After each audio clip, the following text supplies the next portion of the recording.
Ravi de vous retrouver exceptionnellement pour cette édition d'Autour du Monde en ce jeudi le 29 juin 2023. Nous allons nous intéresser tout d'abord à l'actualité régionale. On va faire une petite tournée pour vous dire un petit peu à la une de l'actualité régionale.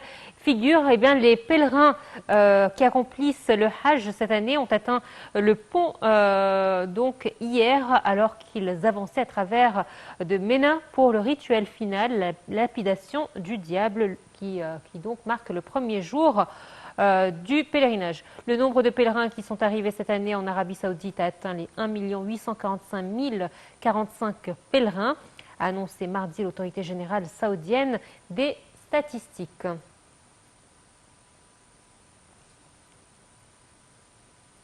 Et l'armée syrienne et russe ont mené des frappes contre des quartiers généraux des factions rebelles.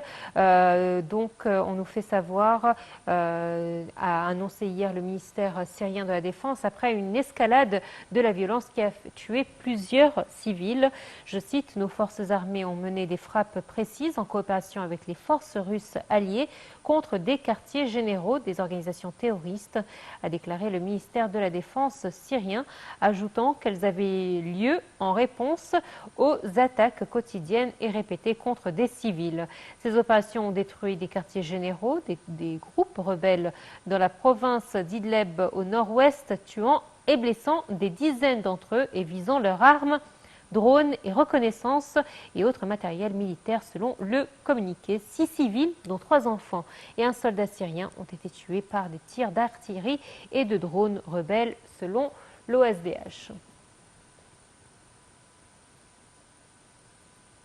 Et le chef de l'armée soudanaise, le général Abdel Fattah el-Burhan, a prononcé un discours télévisé pour annoncer un cessez-le-feu unilatéral à l'occasion du premier jour de l'Aïd al-Adha. Les combats ont fait rage à Khartoum mardi après que les paramilitaires se sont emparés de la principale base de police de Khartoum. Par ailleurs, les combats entre el-Burhan et les forces de soutien rapide du général Mohamed Hamdan Daglo semblent se concentrer autour de complexes. Ailleurs, l'ONU a déclaré que l'ONU a déclaré que le conflit atteignait des niveaux alarmants dans l'ouest du pays, au Darfour.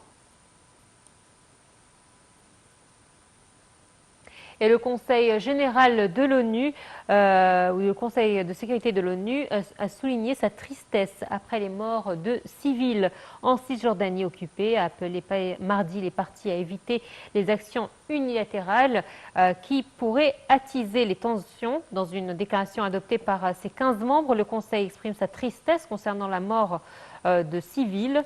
Je cite, les membres du Conseil de sécurité encouragent la prise de nouvelles mesures pour restaurer un calme durable et permettre une désescalade des tensions et appellent toutes les parties à éviter des actions unilatérales qui pourraient attiser les tensions, a déclaré l'ambassadrice des Émirats arabes unis au nom du Conseil qu'elle préside au mois de juin.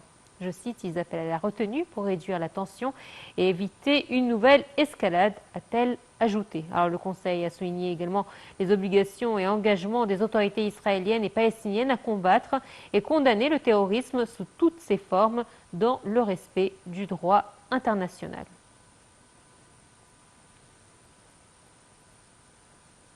Et direction le Liban à présent, où le fils du dirigeant druze libanais Walid Jumblat, Taimour, a été élu dimanche à la tête du Parti socialiste progressiste, le PSP, au Liban, succédant à son père qui dirigeait cette formation depuis 45 ans.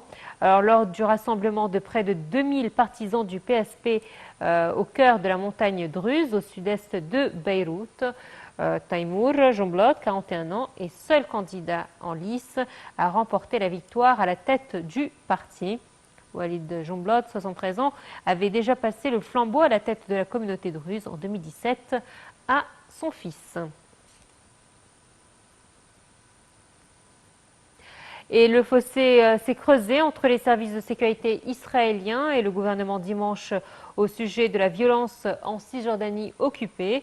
Le ministre israélien de la Sécurité, Itamar Ben-Gvir, a réprimandé la police pour ce qu'il qualifie de punition collective infligée aux colons juifs.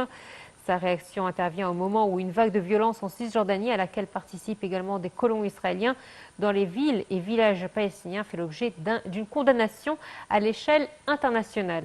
Dans une déclaration conjointe publiée samedi, le chef d'état-major des forces de défense israéliennes, le général Herzi Halevi, et le chef du Shin Bet, l'inspecteur général de police, soutiennent que les actions des colons constituent une forme de terrorisme nationaliste qu'ils se sont engagés à combattre. Ils appellent les dirigeants locaux, les éducateurs et les dirigeants communautaires à condamner publiquement ces actes de violence.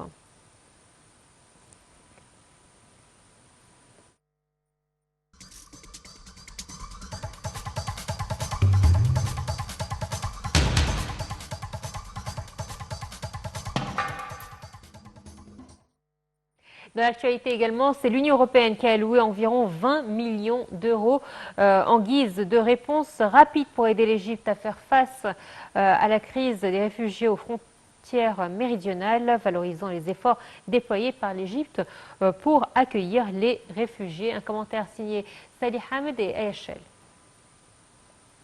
L'Union européenne a alloué environ 20 millions d'euros en guise de réponse rapide pour aider l'Égypte à faire face à la crise des réfugiés aux frontières méridionales.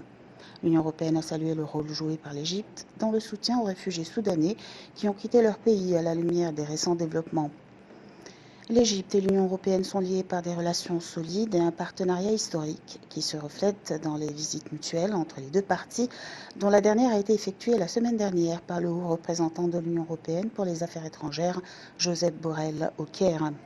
Dans le cadre du nouvel agenda de l'Union européenne pour la région méditerranéenne, le plan d'économie et d'investissement, ainsi que la stratégie de l'Égypte pour le développement durable, Vision 2030, les priorités du partenariat et de la coopération avec l'Égypte se concentrent sur une économie moderne durable, le développement social et la politique étrangère, a confirmé la porte-parole du haut représentant de l'Union européenne pour les affaires étrangères et la politique de sécurité, Nabila Masrali. Elle a ajouté que le partenariat entre les deux parties comprend également des domaines stratégiques, notamment l'énergie, le climat, le commerce et la lutte contre les défis du terrorisme et de la migration clandestine.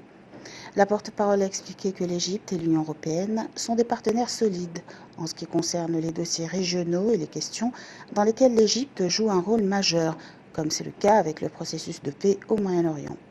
La récente visite du haut représentant de l'Union européenne au Caire visite à souligner l'importance du partenariat entre les deux parties et à discuter des questions bilatérales, en plus des dossiers régionaux, y compris les développements au Soudan.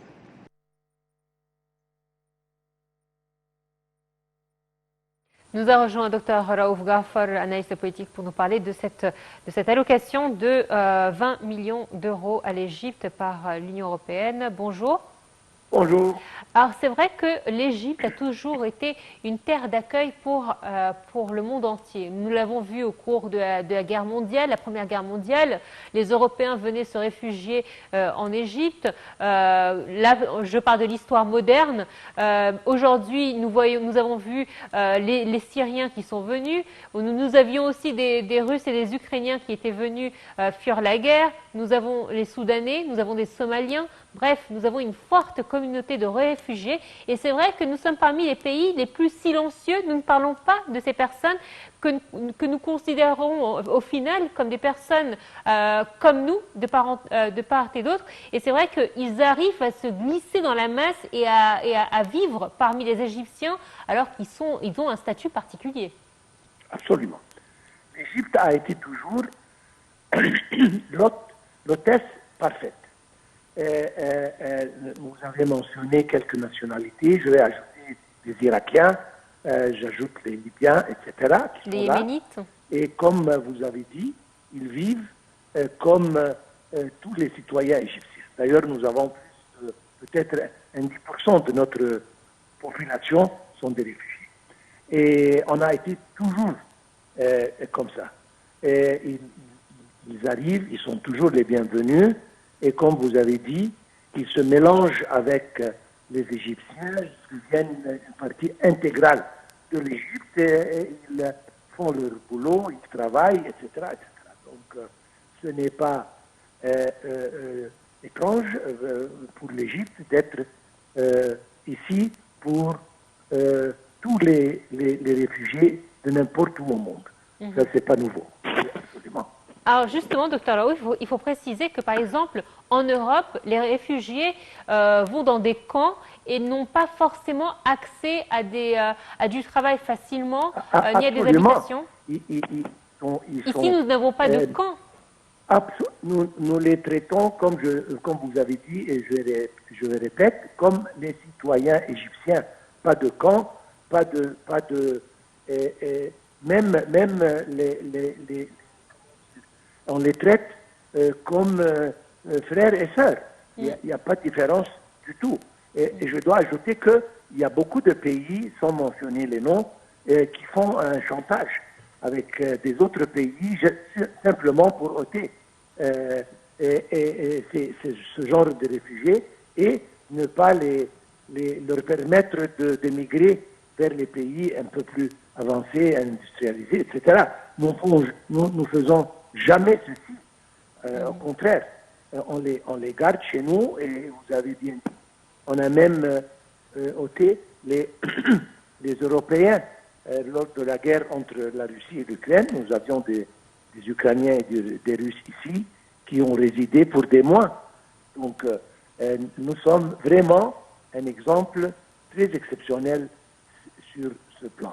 Alors, sur un plan économique et peut-être sécuritaire, quand est-ce qu'on peut dire que les réfugiés peuvent poser problème à un pays?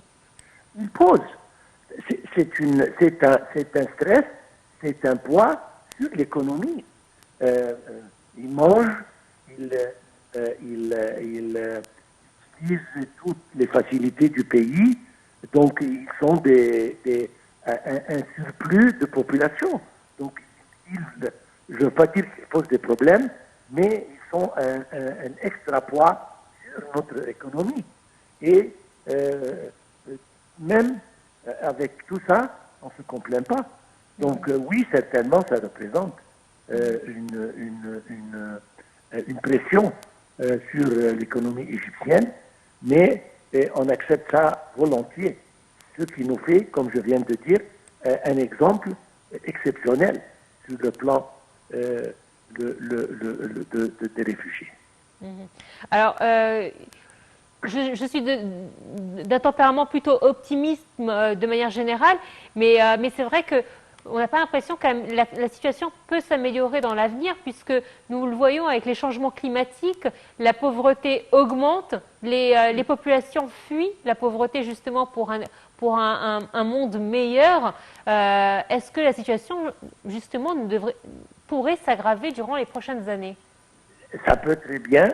Et c'est pour ça que l'Égypte, dans tous les domaines et dans toutes les occasions, elle met le point pour que les pays industrialisés non pas aident, mais vraiment soient là avec une responsabilité envers ce qui arrive. C'est-à-dire, ce n'est pas une affaire de donner un prêt là ou un don là ou une aide ici, c'est une responsabilité et certainement il peut arriver que la situation s'aggrave. C'est presque sûr.